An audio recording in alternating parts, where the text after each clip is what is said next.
forgive everybody, whether they accept it or not. You're doing it for yourself.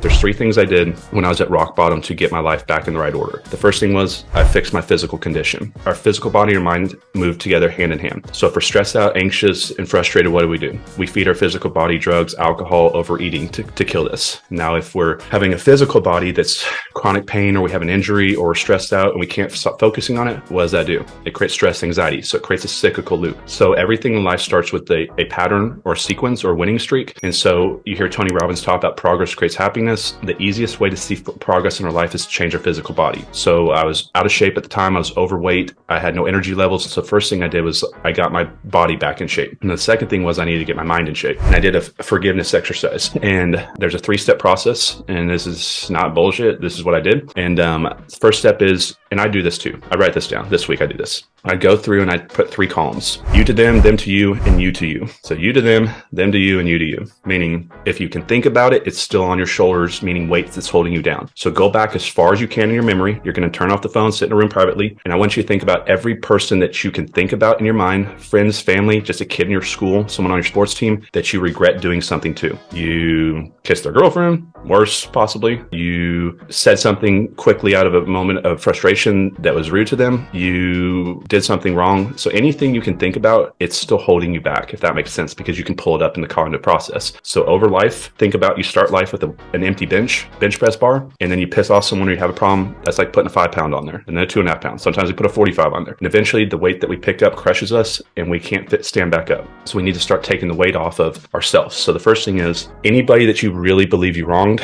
you're still holding a negative energy in your body over it. Reach out to them and ask for forgiveness. Just to be honest, like I went all the way back until I was probably 8 years old and I could remember things. And there was one thing that came up vividly. There was a kid in my class that, he probably went to schools. At the time I was in sports and I thought it was cool. And I thought this kid was a loser, right? And I was just a young kid, just immature. And he had spent a lot of time creating a little boat out of popsicle sticks. He clearly put a lot of time in it. And he was at the park and my friends were at the park. And I remember trying to impress my friends, which is why I did it. I didn't know why I was doing it then. Now I know why I did it. But I took his boat and I smashed it. And I still feel like shit today. Think about that. I'm here freaking 38 years old and I remember something 30 years ago of smashing some kid's little boat that I really didn't even know what I was doing, right? I wasn't even old enough or mature enough to do. But the point is, that's on my shoulders. And I want you to reach out to anybody, family first, friends second, and anybody, and ask for forgiveness, because what's going to happen is you're going to release that negative lock of energy on you. And then the second thing is anybody that's wronged you, just unconditionally forgive them. It doesn't matter. If they owe you money, done, whatever. I don't need it. Fine, go for it. If they ever screwed you over, it doesn't matter. Forgive them. I would reach out to them and say, hey, look, I know we had our differences. I want to forgive you. I'm ready to move on. No matter what you did and no matter how much frustration I have about it, it's done. I'm just letting it go. I want you to know you're forgiven.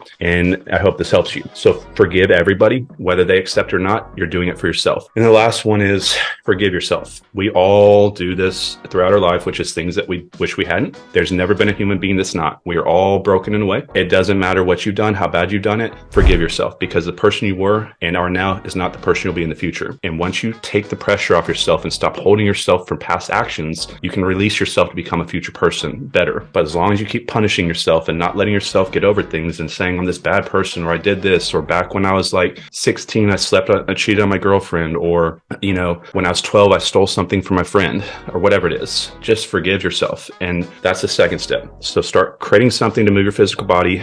As your energy levels increase, I'm actually doing a training this week on physical condition, and you're probably doing over 10 different ways that are conditioning of our body, breathing, or diet increases our income. So we're the physical body, the forgiveness episode, and the last one is a gratitude exercise. So I was very bitter. I was very angry that my government took my career from me in poker, and that was my identity. And I went through this, what led me to that suicidal moment of my life, which was a moment that led me to now, which was needed, which I didn't understand at the time, was I looked at my life and all I did was focus on my problems. So we either focus on positive and negative, half empty or half full. And all I could see was the things that were going wrong to me and not the things that were right for me. And so this is how we play tricks in our mind. I'm sitting there, poor me, I'm $100,000 in debt. Oh my gosh, my life's horrible. Maybe I should just take my life, right? Because all I saw was the problems. But when you focus on what you're grateful for, you'll start things that you're grateful for. Oh my gosh, I have air conditioning and a house and parents that care about me and are helping me get through this. Or, oh my gosh, my Starbucks coffee is worth more than 4.5 billion people spend a day or make a day, right? So you start thinking. And so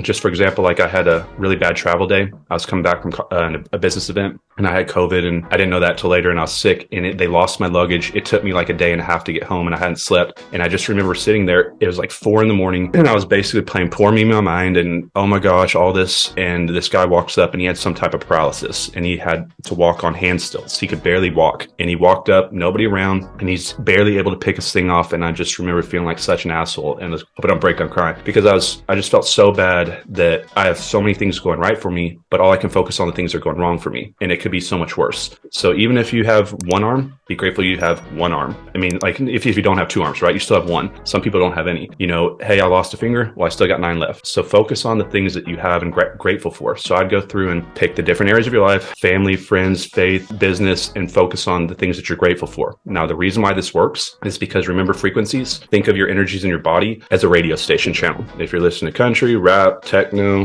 Christian music, or Western, whatever, when you're on a station, you can't hear the other station. It's impossible. You cannot think 2 thoughts at one time. You can't think a positive, negative thought at the same time. You cannot feel a positive, negative emotion at the same time. It's impossible. There has to be one or the other. So when we start focusing on the things that we're grateful for, we're turning the station away from the negative station to the positive station. And while we're on the positive station, more things of positivity come towards us, if that makes sense. And people are not negative. They have their negativity on the wrong radio channel, if that makes sense. And until we change the channel, they won't even think the thoughts that they don't even know that they could think, because they can't think them because they're so fixated on the wrong channel. So we're going to start shifting the channels in your life. And as we put you into the right frequencies, you're going to start thinking differently. You're going to start having more creative thoughts. You're going to start believing differently, and then you're going to start moving towards that direction. So I would look at that 3-step process there. That's kind of what I did to really rock bottom. If you look at like a stock market V-shaped recovery, that was my bottom moment that led to the V-shaped recovery.